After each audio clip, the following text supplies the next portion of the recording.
Virgo, welcome back po dito sa Daily Dose of Tarot 111. Kamusta ka ngayon? I hope na sa mabuti kang kalagayan, pampisikal, mental, emosyonal, o spiritual man yan. Ang video po natin na ito ay para lamang sa mga Virgo na may malawak na kaisipan. Kaya po, tandaan nyo na hindi lahat ay makaka-resonate or makaka-relate. Try nyo pong panoorin yung inyong other signs. At kung bago ka lamang po dito sa aking channel, please subscribe and hit the bell button para lagi ka pong updated. Every time na meron akong uploads. Kung nais mo namang magpa-private reading, i-DM mo lang ako directly sa aking Facebook page na matatagpuan mo yung link sa description box. Okay, pwede rin naman po na i-type nyo directly sa Facebook, Tarot Intentions by Aliana Reyes.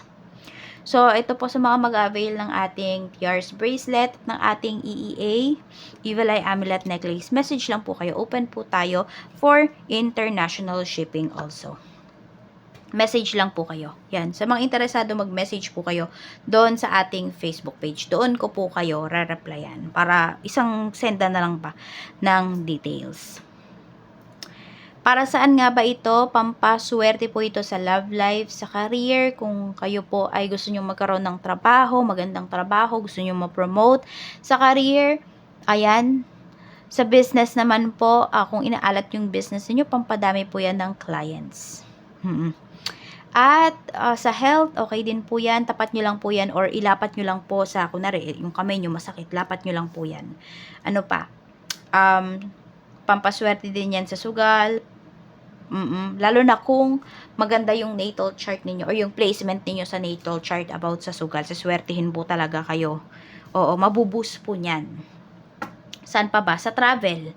Yung iba po sa inyo, kung may travel dito na hindi laging natutuloy, o kaya naman, ayan, nag-a-apply kayo for ibang bansa, nag-a-apply kayo for visa, residency, ano pa, permanent citizenship, o kung ano mang visa yan, na po, na ina-apply po ninyo.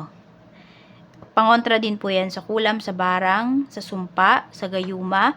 Sa mga nag-i-evil eye po sa inyo, yung naiinggit sa inyo, malalaman nyo kung sino ba yung, or mahal ba talaga kayo ng person ninyo, makikita nyo rin po dyan. So, DM lang po kayo. At sa mga hindi po mag-i-skip ng ads, maraming salamat po. More blessings to come.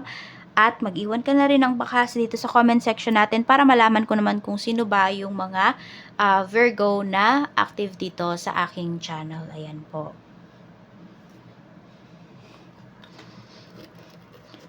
Okay, so ito yung channeled messages para sa inyo. Okay?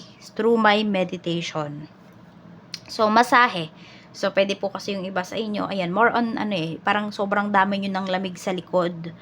Yun, so magpapamasahe na yung iba sa inyo. Tapos, meron pa dito na mag-spend time kayo ng, you will spend time with your kids more ngayong May. So, pwedeng sa theme park, sa time zone, yung iba sa inyo pupunta, or madalas kayong pupunta.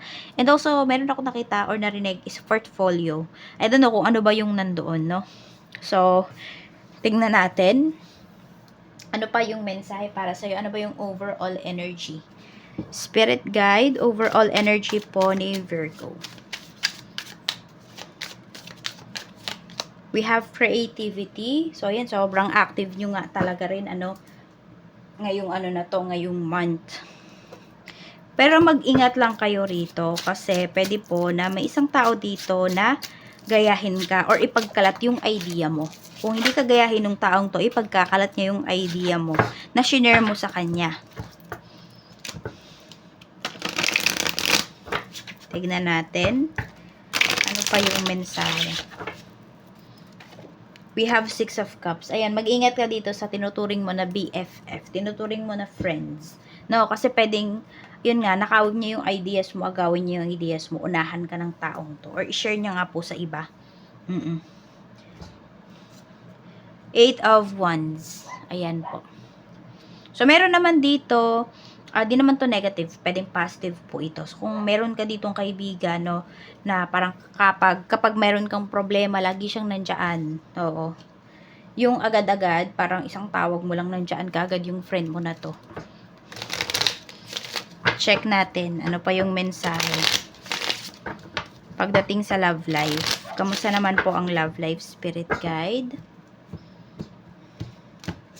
Meron tayong Four of Cups. So, iba sa inyo dito, single. Or meron ba kayong napupusuan? Two of Wands. Okay, yung iba sa inyo dito, nagtataka yung iba sa inyo eh. Kasi ganito, pwedeng merong tao dito na before, kinukulit ka niya. Tapos parang bigla na lang nawala yung taong to sa life mo, no? Kasi po, ayan o, pwedeng hindi lang kasi ikaw, nung time na pinapormahan ka ng taong to, nung time na nagpaparamdam sa'yo yung taong to, pwedeng, ano talaga siya, no? Parang sobrang interested talaga siya sa'yo. Kaya lang, pwedeng pinaramdam niya lang sa'yo yon, no? Pero, ayan po, pwede kasi na hindi ka lang nag-iisa nung time na yon. So, ibig sabihin, parang in-entertain ka agad siya nung isa, kaya dun siya nagpunta. Oo. Tapos, hanggang sa nakalimutan ka na nung taong to. Pero, ikaw naman dito, hindi ka nakalimot. Ayan. Ace of Pentacles. Mukhang magpaparamdam pa sa'yo yung taong to. So, tingnan natin, no. Page of Pentacles. So, curious pa rin yung taong to sa'yo. Page of Wands. Kaya lang mag-iingat ka ha.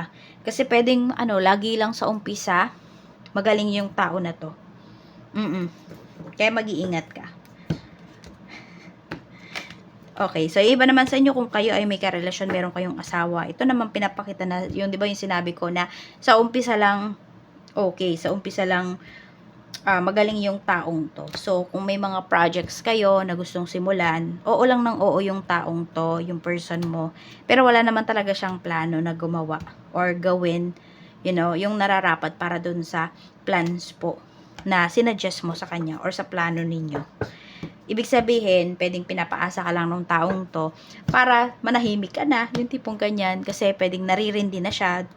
Kasi lagi mong sinasabi, lagi mong ino-open up yung about sa projects na gusto mo, ganon, about sa plans mo. Kaya tignan nyo yan ha, kung sino ba yung tao na talagang sinusuportahan po kayo. Check natin, pagdating naman po sa trabaho, ayan, we have the moon. Meron dito magkaka-work na kayo ha. Yan, tapos na yung paghihintay ninyo ngayong May 2025, makakapag-work na po kayo. May healing energy na kasi na pinapakita sa atin dito.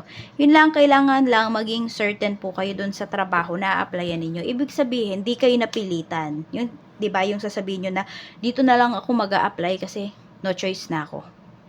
Huwag po ganun yung gawin yung mindset. Huwag ganun yung sabihin nyo ngayong month na to. Kasi hindi kayo magiging masaya doon sa trabaho na makukuha po ninyo or darating para sa inyo. Kasi pilit yung energy. Sa negosyo, we have Queen of Cups. Meron tayo ditong the High Priestess. And meron tayong Wheel of Fortune. Tingnan mo, napakaganda ng energy mo po pagdating sa business, Virgo. Kaya naman, tuloy-tuloy mo talaga kung ano man yung mga ginagawa mo na mga hakbang towards your negosyo. We have Two of Pentacles. Yung iba nga dito, makakapagdagdag pa kayo either ng products, makakapagdagdag pa kayo dito ng employees, or another business po ito. So, tignan mo, diba? Ito yung sinasabi, the High Priestess. Kailangan maging mysterious ka. Doon sa mga nakapaligid sa'yo, do not share your ideas. Kasi pwede nga po talaga yung agawin sa'yo. Sabihin natin, yung iba naman sa inyo, nagsishare kayo ng ideas. Or you have the idea. No? Tapos, isi-share mo yan ngayon sa friend mo. Yung friend mo may pera. Kaya niya kaagad magsimula. So, uunahan ka niyan. Diba? O kaya kung hindi siya pwedeng sa kakilala niya, sa mas malapit sa kanya, o kaya sa family members niya, or sa asawa niya mismo, ganun. Kaya mag-iingat po kayo. Check natin. Okay, pagdating naman sa kaperahan, we have Queen of Swords. We have Ten of Pentacles. Kung merong mga may utang po sa inyo dito, Virgo, singilin nyo po. No, huwag nyo hayaan na makalagpas yung mga taong yan. We have Knight of Pentacles. Okay, pagdating din naman po sa pera, maganda po, ayan. Madami nga dito, madaming source of income. May other source of income na paparating para sa inyo rito. Mas lalago pa po yung kaperahan nyo.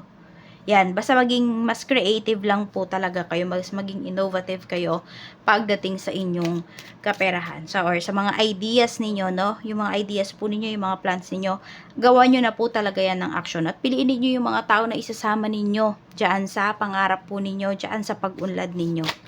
Kasi yes, may mga tao talaga dito sa life mo na sila mismo yung magiging blockages. Kaya piliin mo pong mabuti. Sa health mo, kamusta? Sa health, we have 6 of Wands. Meron dito pagaling na kayo sa inyong sakit. Ayan, no? More on mata lang yung nakikita ko rito for some of you. Okay, and stress, parang grabe din yung stress level ng iba sa inyo. So, more on sa mata, ayan po, asikasuhin nyo po yung inyong mata, and yung, ano nga po, yung stress level po, no? Yung stress ninyo. Huwag kayo masyadong magpaka-stress as much as possible. Sa travel naman, any travels, we have 5 of Swords. Medyo mag-ingat lang din kayo rito, ha?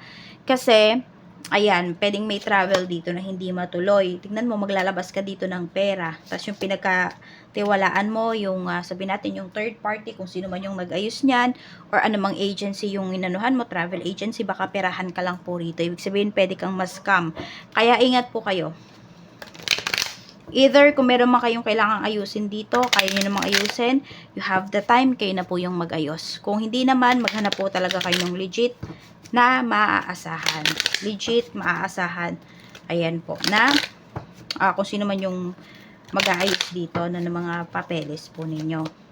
Moon cycles, sabi to sa'yo ni Archangel Haniel, notice how the moon affects your energy and manifestations and capitalize upon this cycle. So for some of you po, mas nakakapag-manifest yung iba sa inyo kapag kayo ay may menstruation, ganyan. Or yung iba naman sa inyo kasi yung mga lalaki wala namang menstruation.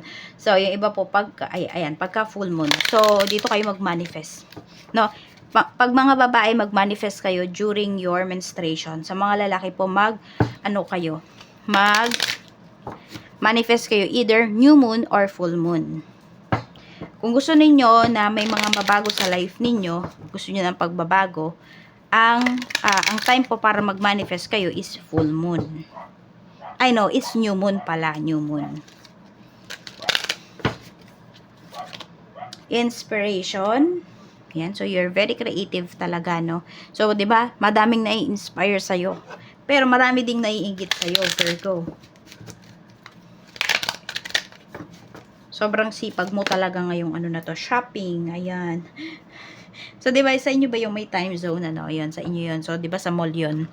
So, yung iba nga po sa inyo, ayan, pwede po na din kayo, mag-shopping talaga kayo, ipag-shopping niyo yung mga anak niyo. Basta meron dito nakikita ko kasi is bumabawi kayo sa inyong mga anak. So, ayan lang po. Maraming salamat. Mag-iingat ka. More blessings to come. And see you again on my next video.